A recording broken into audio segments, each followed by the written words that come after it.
Okay, so we said that there's three types of boundaries. We have our convergent, we have our divergent, and we have our transform. So those hand motions, again, can kind of help visualize. We said on Friday, try not to memorize this stuff. Try to think logically about what we know. All right, so we have a convergent, divergent, and transform.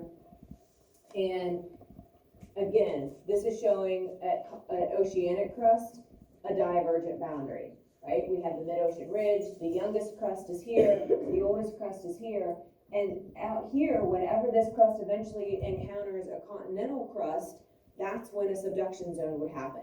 So maybe all the way out here, or maybe over here, and you can see like this could happen, right here, a subduction zone is going to be taking place. Okay. If this happens with continental crust, it can form something called a rift valley, which we'll talk about a little bit more later. But to me, it's kind of like taking Laffy Taffy. When you pull that big hunk of Laffy Taffy, it starts to separate and gets thinner and thinner and thinner, and it kind of keeps dropping down. And that's what actually happens with big chunks of our earth. There's like these big, there's called the East African Rift Valley, which is probably one of the biggest in the world, and we'll take a look at that a little bit later too. So this can happen between oceanic or continental plates, and the type of fault that is associated is the normal fault. What description did I give to help you remember what is happening with a normal fault when things are naturally pulling apart? Anybody remember? I was doing something with Audrina, and then I was like, oh no, Aiden probably be a better person to actually do this. Yeah, tug of war. So if Aiden and I are playing tug of war, right? We're both pulling, we're both pretty balanced. All of a sudden he's like, ha ha, and let's go. What's happening to me? I'm gonna fall down, right? I'm gonna drop. And so that's what's happening. When these plates are, or they're at this fault line, when they're pulling apart, right? Eventually one side is gonna drop down. Just like what will happen if tug of war is a tension force, this is a tension force. So when tension forces are pulling apart, when they finally cut loose, eventually that side will kind of drop down. Right? And remember, this weird tight, it's showing all the things that you're going to need to be able to associate with the divergent boundary. Okay, we said convergent boundaries are going to collide, which is convenient because it sounds like convergent, collide, come together, all those things. This can happen at continental plates, and that's where we can get mountains forming. Here's the important things in that weird font that's bold to help them stand out. So we started talking about subduction zones, right? And get close to where we left off. So here we see the more dense oceanic crust hitting the continental crust and dropping down. It's cold ocean crust here, but as it gets closer and closer into the magma of the asthenosphere, it starts to melt. And right here, I know that there is some kind of crack or fissure in the crust because the magma that's accumulating has extra pressure. And so if there's a crack, it's going to force it up. And we'll see that at the surface as a volcano. So obviously volcanoes are one of the features associated with convergent boundaries. And you can see that again here.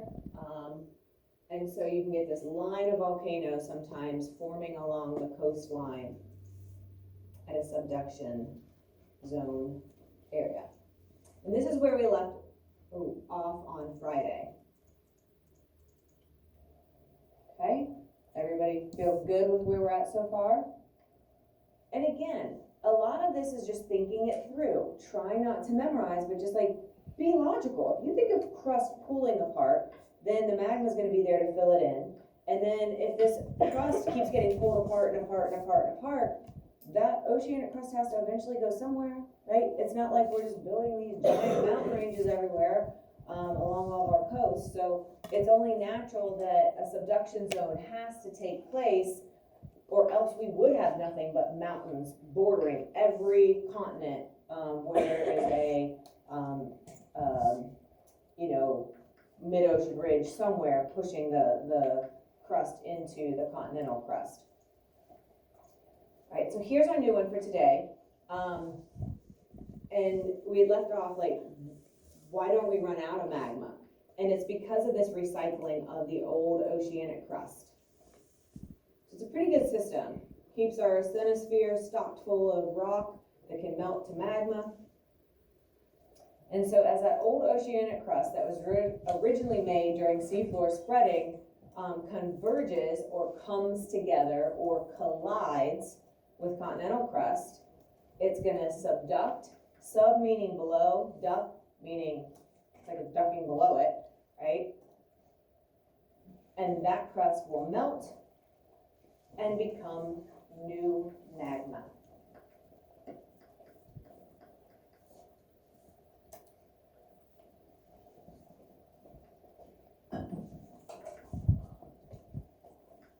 That process make sense? I mean, it's really kind of logical when you think about it. So again, here's showing the whole thing. If I had a diagram like this, I could ask you probably 30 different questions. Where's the youngest crust? Where's the oldest crust?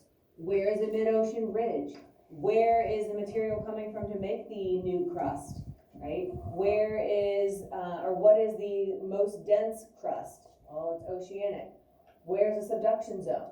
What might form on the coastline? Volcanoes, right? So I could ask you a bunch of different questions just based on this one diagram. And so besides the oceanic crust getting recycled, here's the volcano situation. And we have that extra interesting piece of information. And, well, I'll just wait.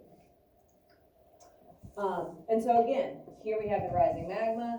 This whole thing, right, is our lithosphere, where we have the upper mantle plus the crust that is on it.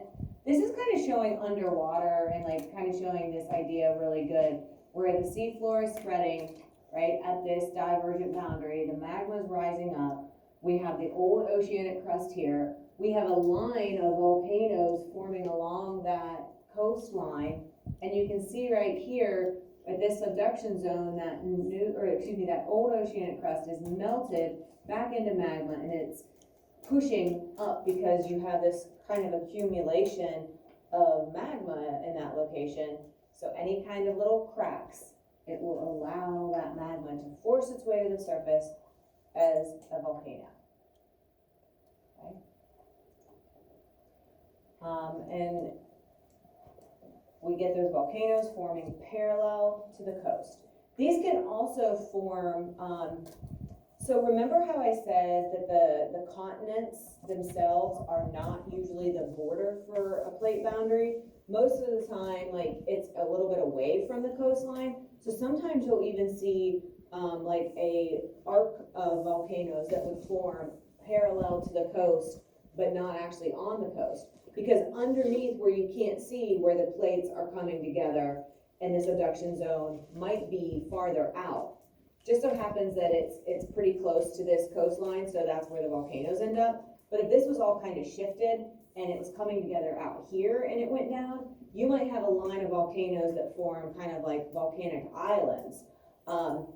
That's not exactly how the Hawaiian Islands formed. They actually formed from something called hotspots, but that's why they're kind of in the middle of the ocean, because they have this weakness and this accumulation of magma. So these are a little different than that, and we'll watch some videos that kind of talk about the Hawaiian Islands and show that process. But this could all be kind of shifted and happen here if this is where the plate boundary was. It just so happens the plate boundary is here, and so the magma accumulates here, giving us the volcanoes actually on the continental crust. Okay, so besides the subduction zones and volcanoes that can form, we need to look at the type of fault, because there's three types of boundaries and there's three types of fault lines, right? The normal went with the divergent, tug of war, right? And somebody lets go, the other side drops down, right? Convergent is going to be something called a reverse fault. So if normal was dropping down, what do you think a reverse is going to be? Something's going to pop up, all right? Think about this. Think of the demolition derby. Who here's ever seen the demolition derby?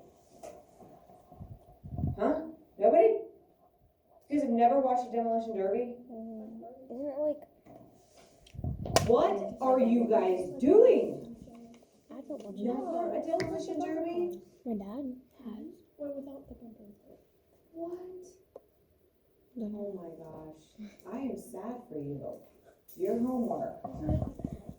There can be, oh my goodness.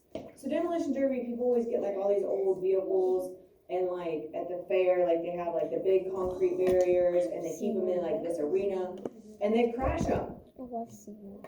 Oh, I just didn't think of what it's called. okay.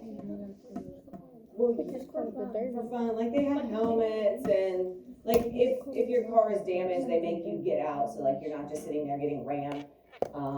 Like there's rules and regulations to it, so, but anyways, oh my gosh, if you haven't seen one, you need to see one, live especially.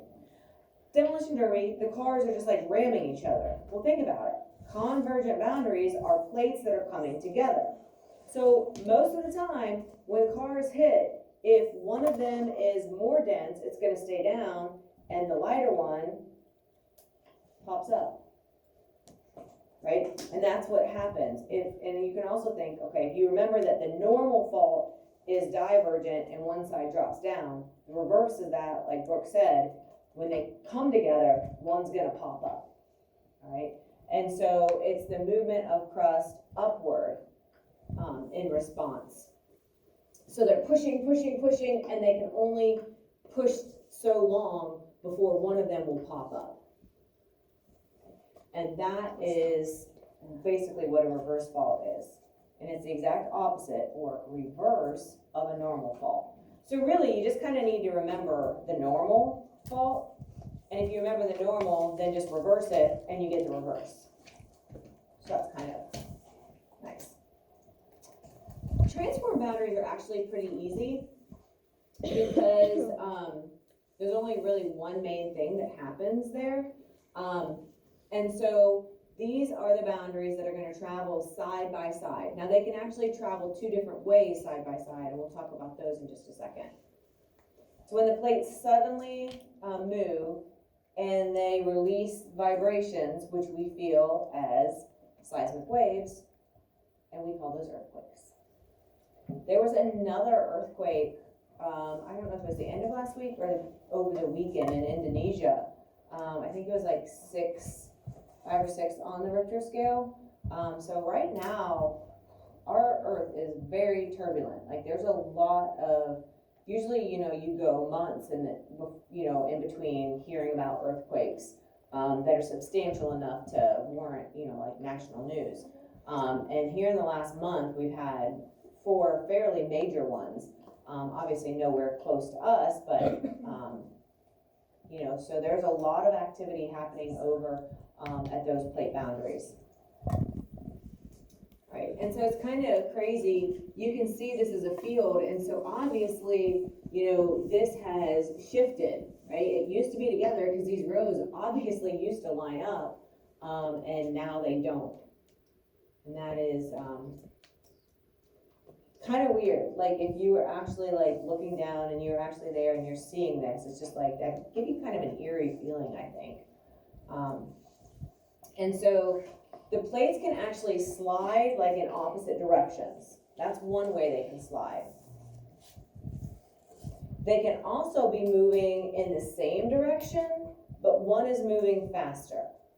And so the way I always think about this is when I used to teach 5th grade, I had recess duty and I'd watch everybody run around. A lot of times the girls would like be running and like they'd be holding hands and like just running, screaming, pulling each other around. Does that sound familiar? No. Okay. Trust me, I saw it a lot. Like they'd just grab hands, they'd be running, screaming, right? Usually one of the runners was faster, right? And that person would be dragging the slower runner behind. Well, if I'm the faster runner and I'm holding on to someone slower, if I keep running faster and they keep running slower, at some point, I'm not gonna be able to hold on, and my hand is gonna slip, right? So if we're both moving in the same direction, but this is me, I'm moving faster, I can only hold on for so long, right? And that's what happens. So if the plates are both moving in the same direction, but this one's sliding faster, it's still only gonna be able to hold on for so long. And when it can't hold on anymore, the response to that is gonna be this shifting. So obviously it's easy if they're moving in opposite directions, they're kind of sticking together and then bam, right, they slip apart. Their faults are called the strike slip. And I think visually, like in my mind, like I can really see that happening. Like they're stuck together, they're pushing in opposite directions, and then boom, they slip, right? Or moving in the same direction, and they can only hold on so long before they slip. Right? So those are the two ways that the plates can be moving. Together, but one's faster, or opposite, and they can't hold on. It all comes down to eventually they can't hold on and stay together anymore, and you get that separation. And we call that a strike slip fault. So there's only two things you need to remember with transform boundaries. That you have the strike slip fault lines and you have earthquakes. So no other features, nothing else is associated with them at all. So really it's just kind of trying to keep the pieces of the divergent and the convergent kind of organized in your mind as to what happens at each type.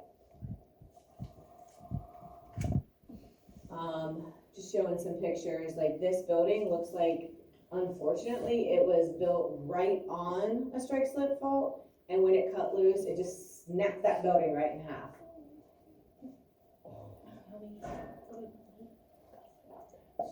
So these are the two plates stuck or strike, and then they slip by one another.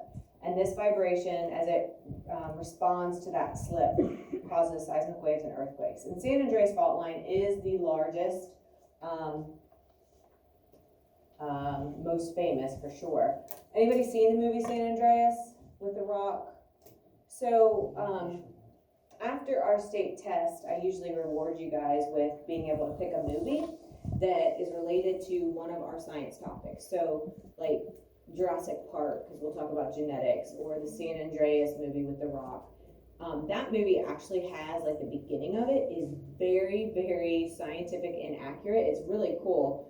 Then it goes all Hollywood and like gets all dramatic and stuff. It's a little bit far-fetched, but yeah. So we'll, as a reward, we'll get to that point where, and there's a bunch of really cool movies that cover topics that we, have this year in 8th grade. Okay, so just kind of a little summary again. Convergent collide, divergent divide, transform, tectonic plate slide. We're going to hear that song today. And so again, just kind of a little summary of some of the major things that are found there to help you kind of put all this together. Let's go back. Yeah, let's go back. Let's stop this and we'll end with our couple songs today.